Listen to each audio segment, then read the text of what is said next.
Compartilhar aqui a tela.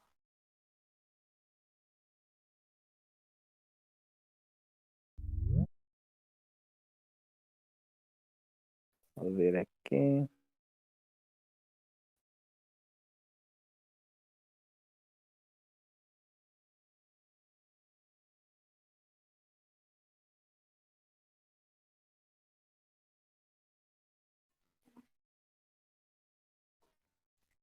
Então, hoje na aula de Sociologia nós vamos refletir sobre esses temas: cidadania, democracia e participação política, né? Os desafios do século XXI. É um texto produzido por Clóvis Gorksevski e Núria Beloso Martim. É um tema muito importante porque ele, além dele aparecer nos conteúdos, né, da prova do Enem, algumas vezes ele aparece nos temas da redação, né, e possivelmente pode cair um desses temas de sociologia, principalmente a questão da democracia, né, como ser um cidadão que participa de forma ativa dentro da nossa sociedade democrática. Então, iniciando a reflexão sobre esse conteúdo, o termo cidadania. Alguém de vocês quer arriscar, dizer o que é cidadania? Não sei se vocês já ouviram falar. Vocês são cidadãos? Vocês exercem cidadania? Alguém quer falar?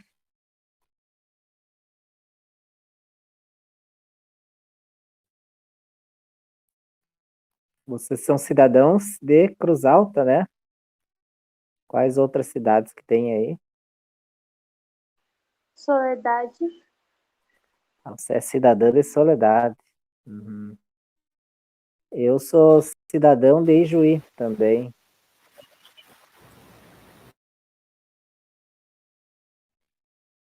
Será que a palavra cidadania não tem a ver com cidade? Né? Parece no início, né? Dizer cidade, cidadania. E é exatamente isso que acontece, né? A palavra cidadania, depois nós vamos ver que tem muito, né, com a questão da cidade. A cidadania na Grécia, vamos fazer uma abordagem histórica. Só que está dando um probleminha aqui. Espera aí. Aqui, agora deu certo. A expressão vem do latim civitas, né? Civitas. Né? A palavra cidadania, ela vem do latim civitas, né? Também chamado civitas. E refere-se ao indivíduo que habita a cidade. Por isso nós dizemos, né, tem os cidadãos de Cruz Alta, os cidadãos de Soledade, cidadãos de Ijuí, porque habitam a cidade.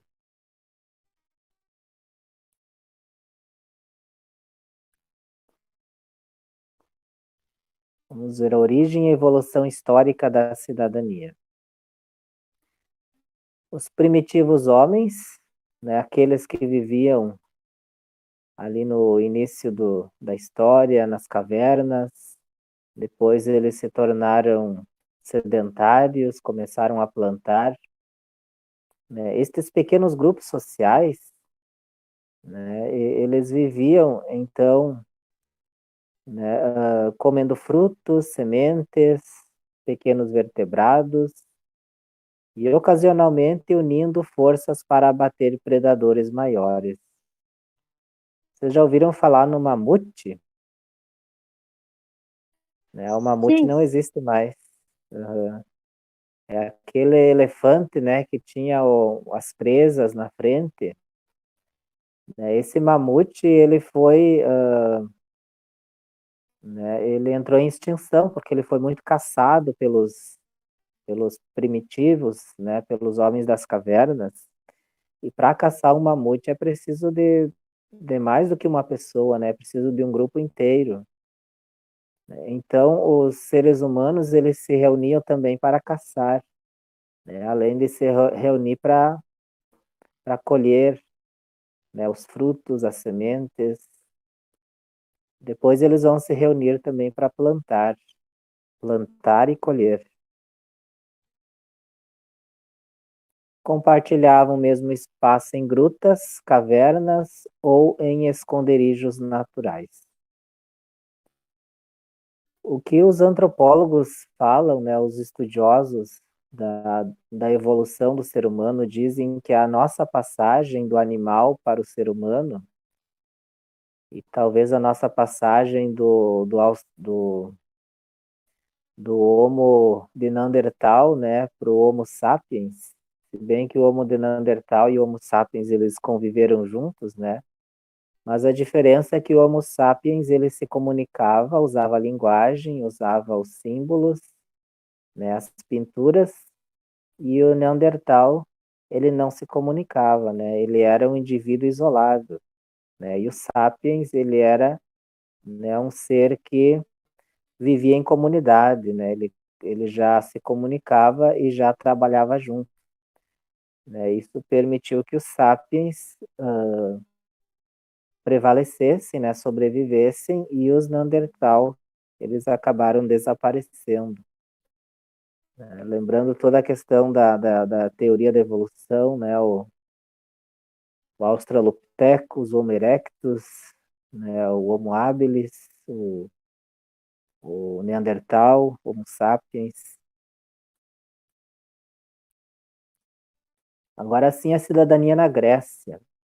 Depois que os seres humanos pararam né, de andar de um lado para o outro, de viver em cavernas, eles começaram a viver nas cidades. As primeiras civilizações, né, apareceram lá na Mesopotâmia, também lá no Extremo Oriente, na China, na Índia, e no Ocidente, né, nós temos a Grécia, né, a Grécia como uma das primeiras grandes civilizações, né, do Ocidente. E nós temos na Grécia uma cidade muito importante que é Atenas. Nessa cidade nessa cidade de Atenas havia o reconhecimento do direito dos habitantes de participar ativamente na vida da cidade, onde se tomavam decisões políticas.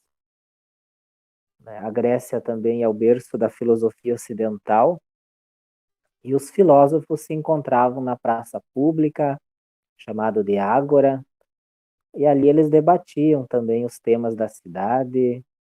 Um deles muito famoso era o Sócrates, né? O Sócrates, pela sua habilidade de convencer, de argumentar, ele foi acusado de estar influenciando negativamente a juventude, né? E também ele ser contra os deuses da época. Então, por isso, Sócrates ele foi condenado à morte, foi condenado a tomar cicuta, um veneno, porque em Atenas era muito comum, né, esses grandes debates em praça pública, o cidadão livre, né, ele participava da vida da cidade, chamada polis, por isso aí vem o nome de política, de polis, né, mas em Atenas, e, né, e nesse mundo grego aí de Atenas, somente o homem livre, ele podia participar da política e ele era um cidadão. Existiam os escravos, né? Os escravos em Atenas não eram considerados cidadãos. E também, não sei se vocês sabem, as mulheres também não eram consideradas cidadãs, porque também não podiam participar da política, né? O lugar da mulher na Grécia era em casa, né? Não era na vida pública, pelo menos em Atenas. Mas tinha uma outra cidade que é Esparta. A gente sabe que Atenas e Esparta, eles viviam em conflitos, mas eles se uniram, né, na chegada, né, dos persas. Aí nós temos aquele filme dos 300, não sei se vocês assistiram, Os persas estavam invadindo a Grécia, né, e Atenas pediu ajuda dos espartanos. Então veio Leônidas com os 300 de Esparta para ajudar, né, Atenas. Mas Atenas e Esparta, eles tinham, além de uma disputa, uma diferença, né? Enquanto Atenas era mais uma cidade, né, dos filósofos, né, da política, Esparta era uma cidade militarizada e totalitária, né? Eles eram mais um governo mais centralizado. Mas havia uma igualdade na administração e defesa do Estado. Em Esparta, todos eram responsáveis, né, por participar da vida social, inclusive as mulheres, né? As mulheres em Esparta eram muito valorizadas, inclusive elas eram até mesmo guerreiras, e todos em Esparta eram responsáveis por defender o Estado, inclusive militarmente. Depois da cidadania na Grécia, vamos ver como era a cidadania em Roma.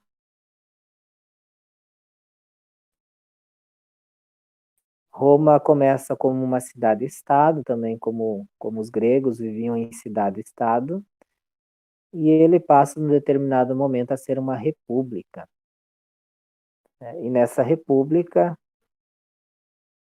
né, nós continuamos ainda com o governo do Senado, né, nas cidades-estados, né, se tinha um rei, se tinha o Senado.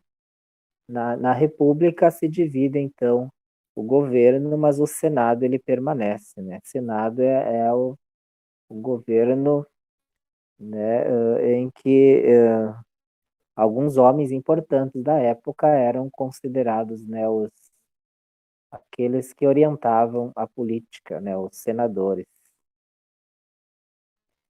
Não sei se vocês sabem, porque Senado ele vem também da palavra senil, né? Senil quer dizer velho, né, o idoso, né? Por isso também Senado é o governo dos idosos, né? Se bem que em Roma era o governo daqueles que tinham condição financeira de agir na política. Durante a história de Roma, nós temos, né, a questão de que a plebe, né, aqueles que não possuíam muitos bens, eles também formaram, né, um grupo chamado a Tribuna da Plebe, que defendia os interesses daqueles que não tinham tantos recursos como aqueles que participavam do Senado. Cidade de Roma, né, os romanos eles tinham a questão do status de homem livre, né? No início, somente algumas pessoas tinham o status de homens livres, né? Os escravos não possuíam, mas os estrangeiros também não possuíam o status de homens livres, era somente aquele que morava em Roma. Mas depois, né, com o passar dos anos do Império, né, houve essa abertura para que outras pessoas, né, inclusive não romanos, ganhassem esse status de homem livre. Caindo o Império Romano, né, nós temos toda aquela invasão dos bárbaros, né, a fuga para o interior, a fuga para o campo, aí a proteção dos senhores feudais, né, que protegiam esses camponeses e criaram essa relação do senhor feudal e os vassalos, né, que além de serem os vassalos, além de serem protegidos pelo senhor feudal, eles ofereciam a sua força de trabalho, né, para trabalhar para esses senhores, né, a relação da vassalagem.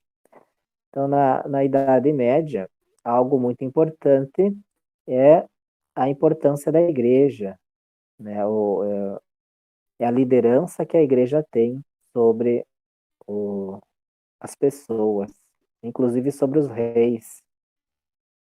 Então, a igreja, através do Papa, através dos bispos, né, dos padres, dividida em dioceses, né, a igreja ela se tornou, então, a responsável por registros civis, pela educação, pela orientação cívica e espiritual.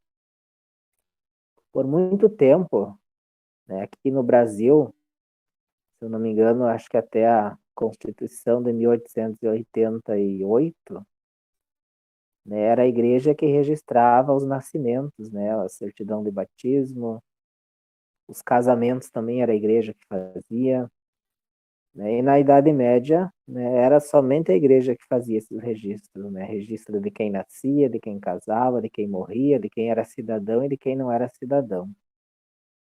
Era a igreja também que conduzia as escolas, né, os professores eram os teólogos, os monges, né, as bibliotecas estavam nos mosteiros, né, e aquele que não era da igreja, né, não era um cidadão, né, era um bárbaro.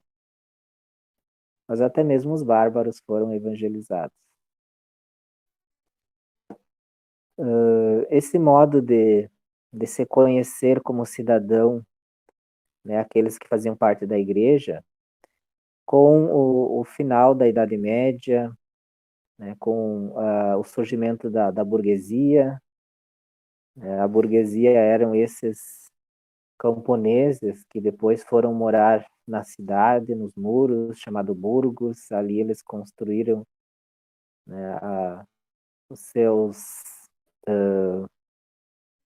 né, que é o seu comércio, né, a sua, não chegava a ser uma fábrica, mas era um oferecimento do seu trabalho, né, e com isso eles foram, né, crescendo, ganhando importância, né, e com o início da ascensão da burguesia, se toma pouco a pouco o exercício da cidadania independente da igreja. Depois das revoluções burguesas, revolução na Inglaterra, na França, né, a igreja foi perdendo espaço. Claro que ali também se criticou a monarquia, né, se criticou essa divisão que se tinha entre a nobreza, né, e aqueles que eram considerados, né, gente comum, né, e a burguesia tomou o lugar da nobreza.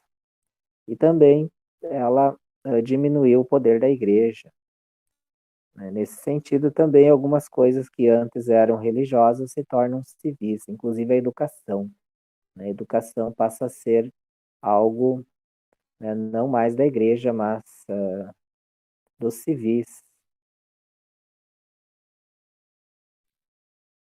Então, com o fim da Idade Média, a ascensão da burguesia, não podemos deixar de lembrar também o início do capitalismo, as ideias ali de propriedade privada, né, de comércio livre, nós temos a cidadania na modernidade, né?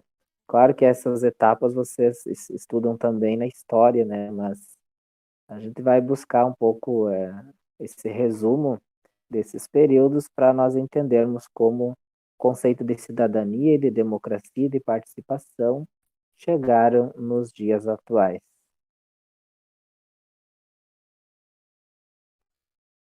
Nós temos então aí, na modernidade, o conceito de cidadão liberal. Essa questão de liberal, né, esse conceito de liberal às vezes pode nos confundir. Não sei se alguém de vocês quer dizer assim o que entende por liberal, porque às vezes o entendimento de liberal não é bem o que é o conceito de liberal. O que vocês entendem por liberal? Alguém quer falar? Liberal é aquele que faz o que quer? Tem os pais liberais que deixam os filhos fazer o que quer, seria isso? Ou não?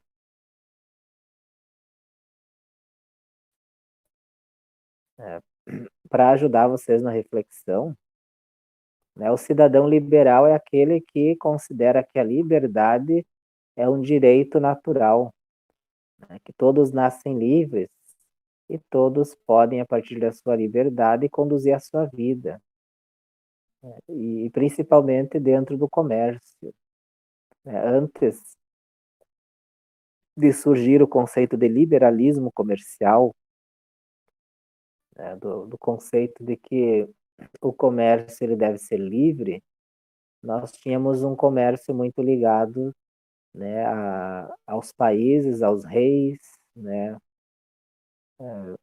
um comércio muito ligado, então, ao Estado que estava nascendo, né, e o liberalismo econômico é exatamente essa reação ao poder centralizado, né, do Estado na economia.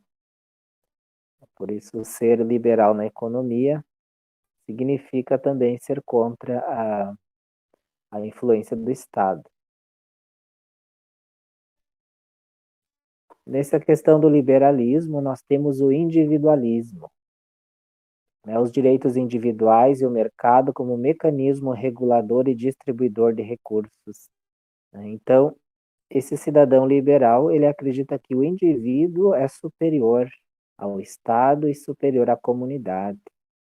Né? Ele pode, a partir do seu desejo, da sua liberdade, né, agir, né, de acordo com os seus interesses. Né? Por isso é uma ação, né, de um certo sentido individualista.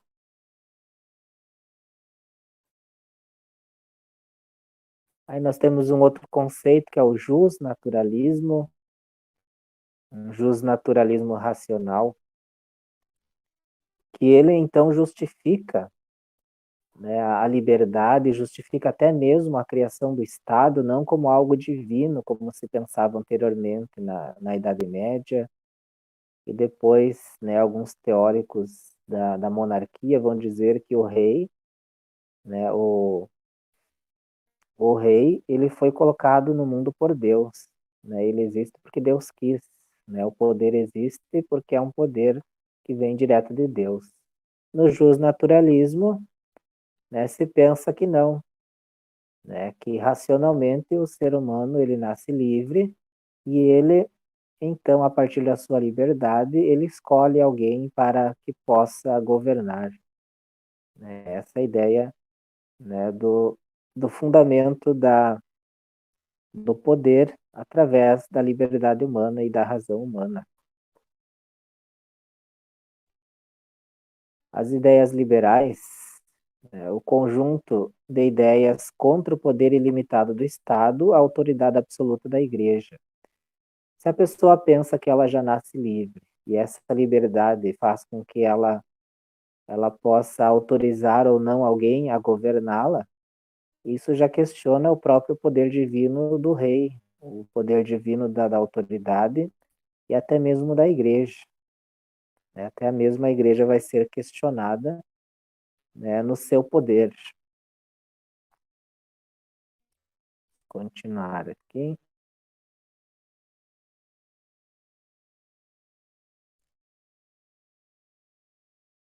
A ideia é que o indivíduo nasce em um hipotético estado de natureza e, através do contrato social, cria a sociedade organizada. Essa ideia do estado de natureza é muito interessante. Muitas vezes ela cai no Enem.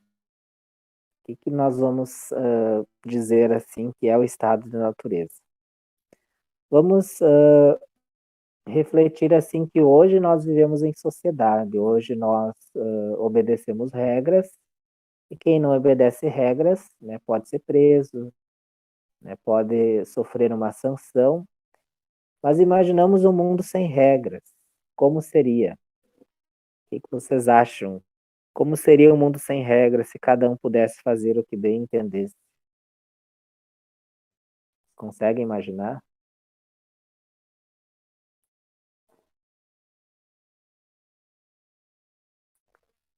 Foi exatamente isso que se pensou, né, quando se queria justificar que o Estado ele é resultado, né, não da vontade de Deus, mas da liberdade dos seres humanos. Por exemplo, o Thomas Hobbes dizia que no estado de natureza, onde não havia lei, né, as pessoas poderiam fazer o que quisessem, elas acabavam se matando umas às outras, né?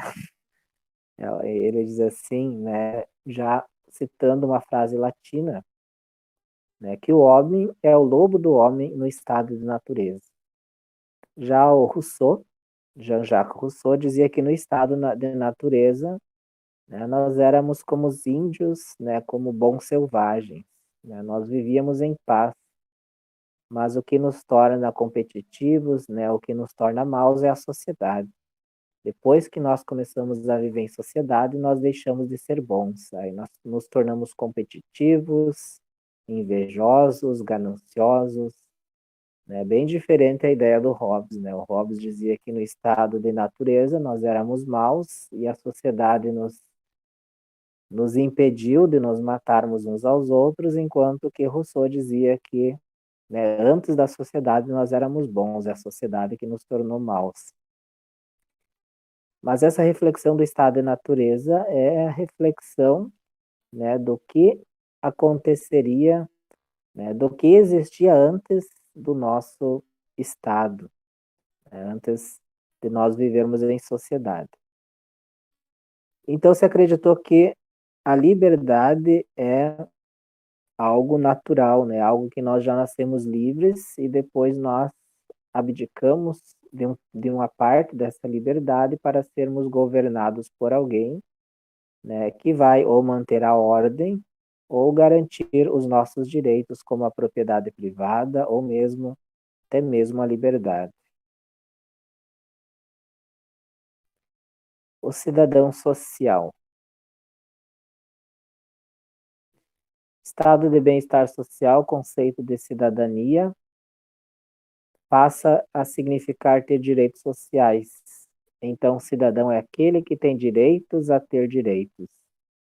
Né? O estado de bem-estar social surge logo depois da crise de 1929, da queda da Bolsa de Valores, né, em que o mundo entrou numa grande crise econômica e se vivia ali a ideia ainda do liberalismo. Né? O liberalismo dizia que o Estado não deveria interferir na economia. Como o liberalismo entrou em crise, aí se pensou o Estado deve interferir na economia. Né? O Estado deve empregar as pessoas, deve fazer obras públicas, né? Deve dar, inclusive, dinheiro para os desempregados. Esse é o estado de bem-estar social. Quando o Estado ele interfere na economia e nos ajuda, né, a viver em sociedade.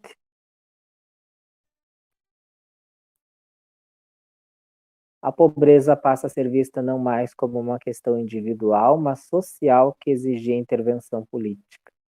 Nesse estado de bem-estar social, ser pobre não é simplesmente uma questão individual, né? Ser pobre porque não trabalhou, porque não quis estudar, porque isso, por aquilo, né?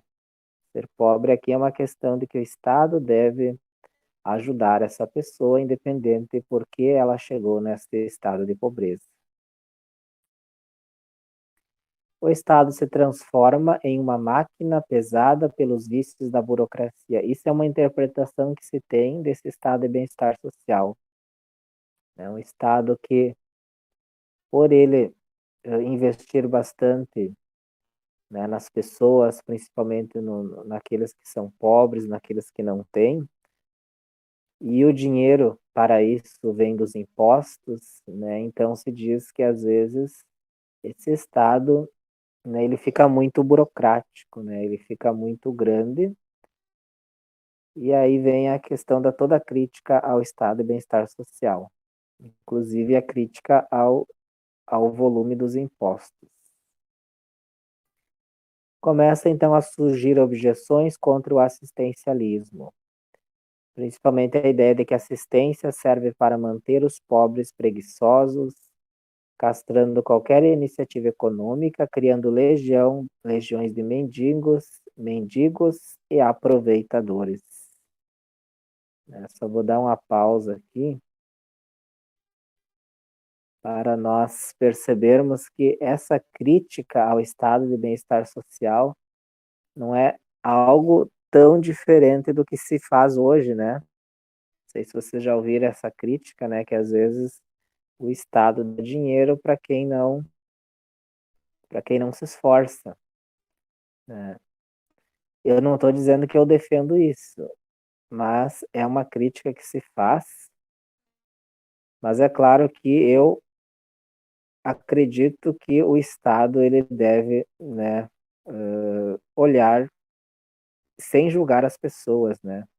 Às vezes tem pessoas que de fato não se esforçam, mas tem pessoas que mesmo se esforçando, elas precisam, né, desses recursos, né? Porque às vezes elas não conseguem pelo próprio esforço, né, garantir o mínimo de sustento. Então, o cidadão republicano, né, isso é uma outra forma de cidadania dentro da modernidade. Ele participa ativamente através do debate e da elaboração de decisões públicas, né? Esse cidadão republicano, né, ele é aquele que gosta de participar, né, das decisões. Se nós fizéssemos um exemplo de quem é esse cidadão republicano, é aquela pessoa que gosta tanto de debate, né, gosta tanto de participar, que ela vai até mesmo nesses encontros aí que acontecem nas câmaras, né, onde os vereadores debatem, a pessoa vai lá assistir, né, porque ela gosta tanto de estar por dentro. Hoje em dia nós temos as televisões, né, que passam, né, a TV Senado, a TV Câmara. Essas pessoas, esse cidadão republicano, ele gosta de participar e de estar atento ao que acontece. Não sei se é o caso de vocês. Republicanismo é autogoverno de cidadãos iguais que, em sua gestão política, põe a causa comum acima de seus interesses individuais. Esse cidadão republicano, ele entende que a sociedade, a comunidade está acima, às vezes, né, do seu desejo, e ele é capaz de limitar sua liberdade, né, o seu querer, para que o bem comum prevaleça sobre o seu querer individual. Nós também temos o cidadão comunitário, atribui toda a primazia à comunidade, ao indivíduo inserido em grupo. Esse cidadão comunitário, né, ele gosta sempre de estar em comunidade e aquilo que a comunidade decide, ele diz sim. Ele concorda com todas as decisões da comunidade. São os valores morais, culturais ou religiosos que devem determinar as políticas públicas e o entramado normativo dessas sociedades. Para o cidadão comunitário, a sua vontade individual, né, está inferior ao desejo da comunidade. O indivíduo somente é reconhecido como tal porque surge de uma comunidade que lhe permite realizar seu próprio projeto de vida, né? Ele se considera uma parte da comunidade e ele só existe porque a comunidade existe. É por isso que o desejo da comunidade é superior ao seu próprio desejo. O cidadão diferenciado. Aqui nós temos um outro debate na cidadania, que certamente vocês, né, já ouviram falar e ele gera muita polêmica, mas nós precisamos debater e pensar sobre isso. Uma política de ressarcimento da opressão sofrida. Então, tem certos grupos na sociedade que, pela história, eles foram oprimidos, né? E agora, né, se pensa que eles poderiam, né, estar agora sendo recompensados por toda uma história de sofrimento, de opressão, que é a questão das cotas, né, as cotas de representação. Por exemplo, estamos aí falando dos negros, né? Os negros que tiveram uma história de escravidão, de exploração, de opressão, hoje se pensa, né, que eles poderiam ter cotas, Mas também tem cotas para indígenas, né? Então a questão assim de que alguns grupos, né, pela sua trajetória de opressão, né, e exclusão, eles recebem, né, uma certa recompensa. Nós temos também a cota para os excepcionais, né? Direito de veto para as decisões públicas prejudiciais às minorias. A ideia das minorias, né, e aquilo que as prejudica, né, pode ser vetado. Antes de aplicar a justiça distributiva, há que se sanarem as desvantagens impostas por um Estado não neutro. Essa é a ideia de que justiça não é dar a todos, né, as coisas de forma igual, mas considerar que algumas pessoas, né, pela sua condição, elas precisam mais do que as outras para que seja restituída a elas algo que a própria história, né, a própria história de opressão já as tirou. Por isso elas precisam, né, de um pouco mais de cuidado, né, um pouco mais de direito do que as outras.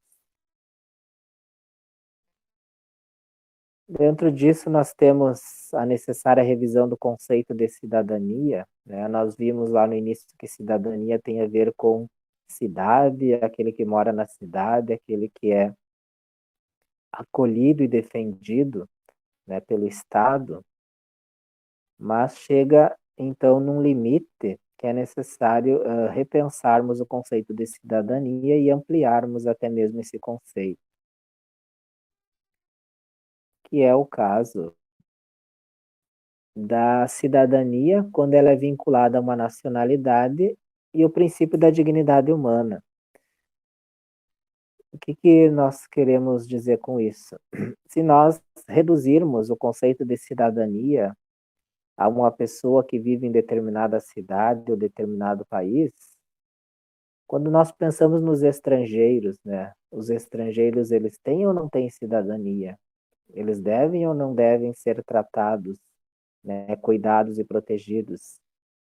Aqui em Cruz Alta, se vocês perceberam, né, quem mora em Cruz Alta, tempo atrás tinha bastante os haitianos, né, ainda tem, né, e acho que tem não sei se são africanos, né, mas tinha essas pessoas que vendiam aí no centro, agora está aparecendo os venezuelanos, né? Que atitude que nós temos para com eles? Eles são cidadãos ou não são cidadãos? Por exemplo, lá na Europa, né, aquele povo que quer entrar na Europa, eles são cidadãos ou não são cidadãos? Então, essa ideia de cidadania, ela precisa ser questionada e revisada, né, para aplicar não somente aqueles que vivem naquela cidade, naquele país, mas todos aqueles que fazem parte do gênero humano, que são seres humanos. Então, começa a surgir uma concepção de uma cidadania, começa a surgir uma nova concepção de uma cidadania, uma concepção universal, que efetivamente inclui a todos, né? Então, só por ser um humano, também nós temos que considerar como um cidadão, né? Mesmo que não seja do nosso país, mesmo que não seja da nossa cidade. Agora, o segundo momento, vamos refletir a questão da democracia, né? A primeira reflexão foi sobre cidadania, agora a segunda reflexão sobre democracia. O que é democracia? Democracia é uma palavra grega, né, que então, significa o poder do povo, né? Demos é o povo, kratos é poder, né? Democracia é o poder dado ao povo. Se opõe a qualquer forma de omissão e mesmo a entrega da responsabilidade a um grupo. Quando falamos em democracia, nós estamos falando que cada um de nós é responsável, né, pelo bem da nossa cidade, do nosso estado, do nosso país, e nós não podemos, né, nos omitir, né, nem entregar o nosso poder a uma outra pessoa, né, que ela decida por nós, né. Nós podemos ter a democracia representativa, que nós escolhemos alguém que vai,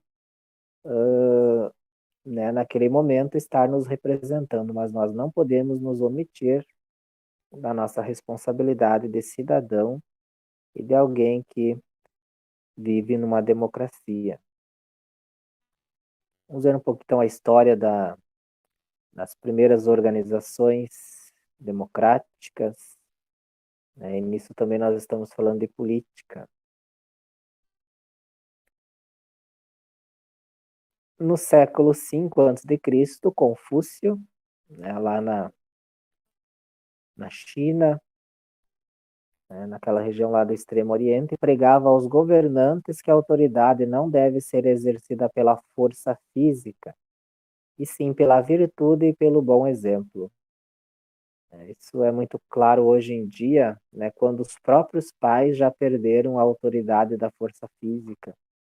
Né? Hoje, se um pai, né, quiser ameaçar um filho, às vezes o filho até, né, ameaça denunciá-lo ao conselho tutelar. Mas não era isso que eu queria falar. Eu queria dizer assim que já Confúcio dizia que a autoridade não está na força física, mas está no exemplo, né, na virtude. É aquele que exige que se faça algo precisa ser o primeiro exemplo. Esse é o bom governante. O filósofo Platão não acreditava na democracia. O Platão pensava que o Estado, né, o país, a cidade, deveria ser governado por sábios, né, por filósofos. Ele dizia que nem todos eram capazes de escolher.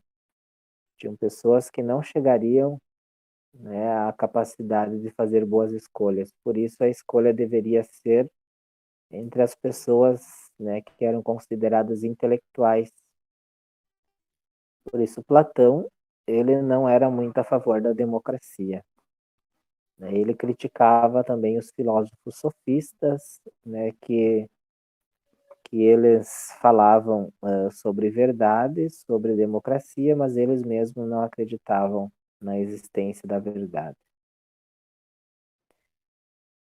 Aristóteles, ao indagar sobre possíveis governantes, apresentava cinco, né? As massas, os ricos, os bons, o melhor dos homens e um tirano. São as possibilidades de governo para Aristóteles. Né? Tanto o povo como até mesmo um tirano é possível, né, de ser um bom governante. Principais formas de democracia. A democracia, antes de tudo, é uma forma de governo, é um modo de governar e é um sistema de decisão coletiva. Como o governo do povo, é uma decisão tomada por todos, uma decisão coletiva. E aqui nós temos uma das formas de democracia, que é a democracia representativa. Todos os cidadãos elegem pessoas denominados representantes. É isso que acontece, né, a cada 4 anos, né, para prefeitos e vereadores, e a cada 4 anos para governos estaduais, presidentes, senadores, deputados federais, né, deputados estaduais. Então, essa é uma democracia representativa. Naquele momento, eu vou escolher alguém que me represente. Porque até mesmo, né, eu não tenho todo o tempo para estar decidindo sobre aquilo que me interessa. Eu elejo alguém que vai me ajudar a defender os meus interesses. Tomar decisões em nome e no melhor interesse de todos os cidadãos. Né? Por que existem os políticos? Né? E esse deveria ser a sua missão, né? Defender o povo, defender o interesse daqueles que o elegem. E por isso, então, os cargos públicos, né? que são representativos. A pessoa estará lá pelo tempo em que ela vai me representar. Depois ela pode ser tirada e trocada. Mas existe uma outra democracia, que é a democracia deliberativa, né, que ela é um pouco, né, mais presente do que a democracia representativa, né? Enquanto na democracia representativa eu elejo alguém e eu fico distante, né, das discussões, na democracia deliberativa eu também vou, né, discutir e vou argumentar sobre aquilo que é do meu interesse. Então, pretende equilibrar a democracia representativa com a tomada de decisões consensuadas, né, por consenso pela maioria. O deliberativo valoriza o momento de apresentação das propostas, os argumentos que se expõem às objeções. Nessa democracia deliberativa, né, o próprio sujeito, né, o próprio cidadão vai e defende as suas ideias, né, através dos seus argumentos, né, questiona aquilo que ele acha que não está de acordo com seus interesses. Mas a decisão final normalmente ocorre por votação, depois que todo mundo já discutiu, todo mundo argumentou, né, os que puderam, naquele determinado momento, argumentar, depois é feita uma votação e se decide pela maioria. Isso é a democracia deliberativa. Agora nós pensamos também o que pode ser uma crise da democracia. A democracia ela também pode entrar em crise em algumas situações. Por exemplo, quando os cidadãos não votam no dirigente mais preparado, e sim no mais carismático, ou naquele que apresentar um slogan mais sugestivo. Então, a democracia representativa seria o momento que a pessoa elegeria alguém que defende os seus interesses, mas e quando essa pessoa se ilude, né, por um representante que fale bem, que se veste bem, né, às vezes que tem um marketing muito bom, mas no final não vai representar os seus interesses. Né? Isso deixa em crise a democracia, né, quando as pessoas elas se enganam com aqueles que iriam representá-las. O que também coloca em crise a democracia é a corrupção, né? Quando a pessoa escolheu alguém para representá-la e essa pessoa não a representa, mas vai lá, né, se utilizar da máquina pública, né, desviando recursos, né, para o seu próprio benefício e não para o benefício do povo. O que hoje está colocando a democracia em crise também é essa do, ascensão da China comunista capitalista. Ou seja, a China ela está se tornando, né, daqui a alguns anos, a maior economia do mundo. Né, vai ultrapassar os Estados Unidos. Mas quando a gente olha para a China não é um país democrático. Né? Ela tem a sua democracia limitada ali no sentido de que ela é governada por um poder centralizado. E a democracia, então, ela está em crise porque ela pensa se a China, né, que é um país centralizado, ela está ascendendo, né, está crescendo e os países democráticos não estão, será que então a democracia é o melhor modelo? Será que não deveria ser adotado também um modelo centralizado, né, como a China? A Amanda queria falar? Pode falar? Eu apertei sem querer. Oi? Eu apertei sem querer no Ah, botão. apertou sem querer, tá. Já que tu tá falando, Amanda, podia me dizer que hora é agora, porque eu não tô enxergando o relógio. Falta 10 minutos. Tá certo, obrigado. Então, nós vamos continuar aqui. Outro elemento que está colocando em crise a democracia são os organismos políticos globais e um esvaziamento do poder local. né? Quando as decisões estão sendo tomadas fora do país, né? Nesses organismos que juntam vários países, e ali se toma uma decisão que não foi uma decisão das pessoas, né? Do próprio povo. E aí, então, esses autores citam, né, que esses organismos eles tiram, às vezes, o poder do povo decidir. O que também coloca em crise a democracia é o populismo, né? Quando tem um líder que ele, através do seu carisma, né, às vezes manipula o povo, né, não para que seja feito o bem para o povo, mas que ele possa novamente se reeleger, né? Então, um certo populismo faz algumas atitudes que, no fundo, elas são alguma coisa que o povo gosta, mas não seria aquilo que o povo precisa, né? Então, é um certo populismo que tem mais a ver com desejo de se perpetuar no poder do que com o bem do povo. Então, aí nós temos ainda a crise da democracia representativa, foi falado antes, né, quando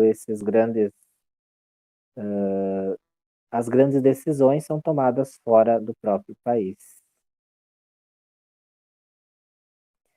Agora nós falamos da participação política, né? Qual a importância de nós participarmos da política?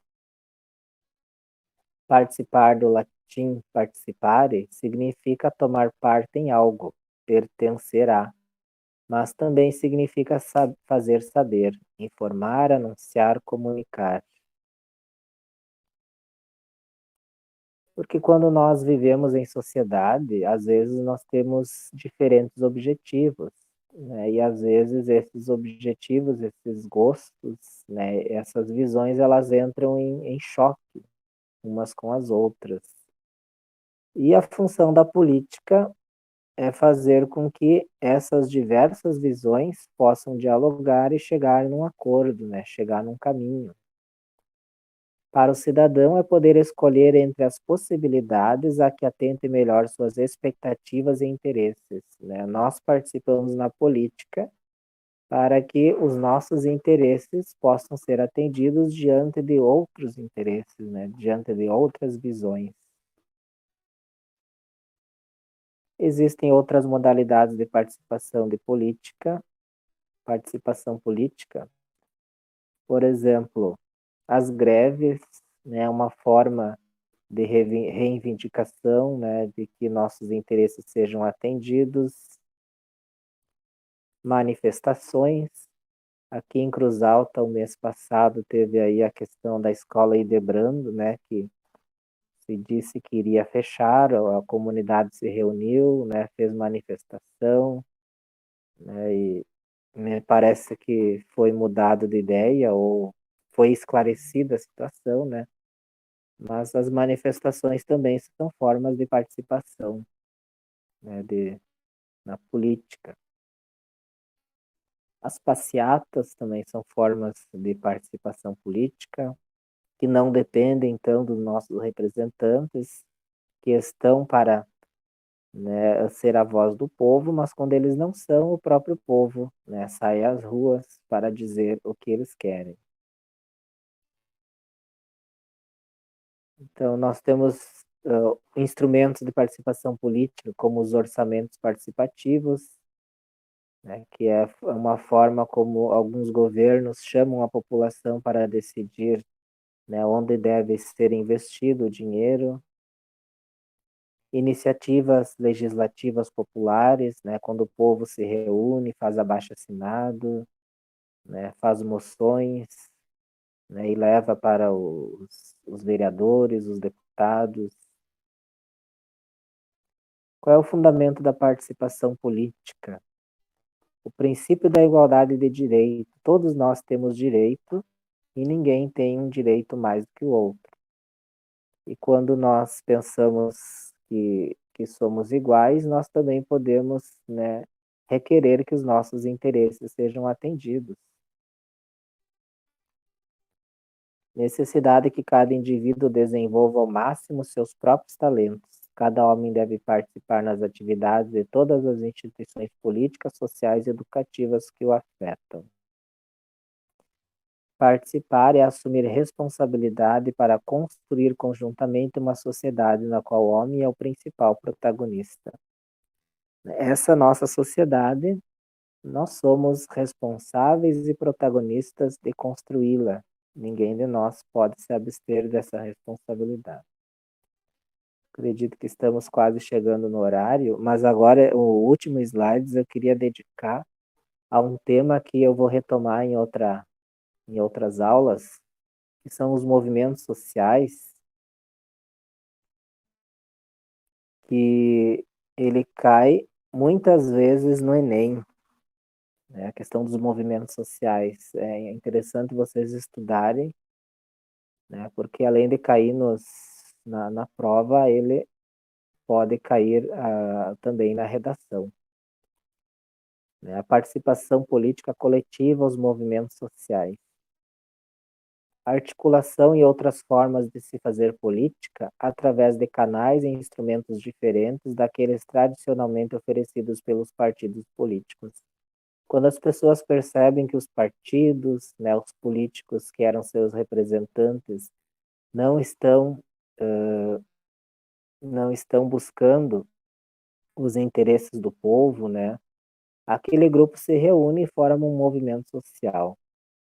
Né, aquele grupo, ele mesmo, né, vai reivindicar os seus direitos, né, participando, né, dos conselhos, né, que a própria estrutura política oferece, mas também, às vezes, fazendo greves, né, fazendo passeatas, manifestações, como um movimento social.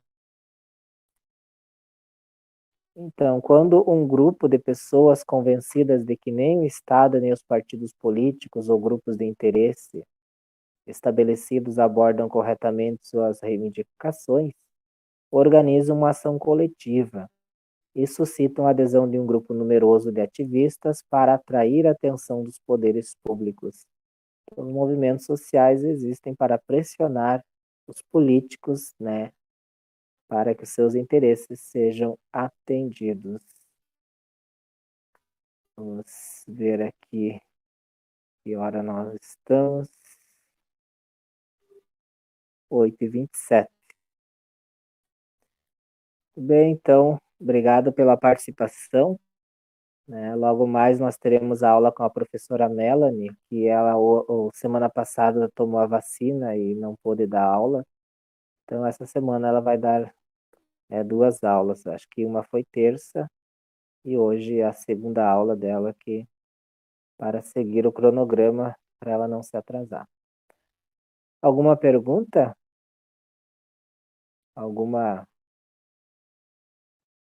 Alguém quer dizer alguma coisa? Vocês não querem participar? Então tá. Obrigado. Obrigado, Amanda, também por nos ajudar aí na transmissão da aula. Até mais, então. Boa noite. Tchau, boa noite.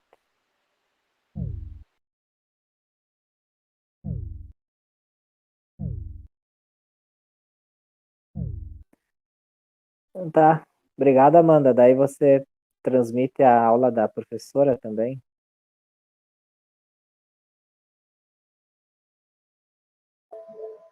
Oi, sim, transmite sim. Só não tem o link da aula dela ainda. É o mesmo? Sim, eu não sei se o senhor tem ainda, ou se eu falo com ela aqui. Não, é o mesmo link, ela vai entrar nesse mesmo link. Se tu quiser ficar aí, ela já entra. Às 8h45. Só um minutinho, deixa eu só aumentar o volume do computador aqui, que eu não estou escutando direito. Uma boca fome, né? Não adianta nada. Aí, desculpa. Pode falar agora. A professora Melanie vai entrar nesse mesmo link. Ah, tá. É que eu achei que ela ia fazer pelo Google de novo. Não, ela vai entrar nesse aqui mesmo. Pelo menos tá. foi o que ela me disse. Então tá, obrigado, Amanda. Nada. Tchau. Até a próxima. Até.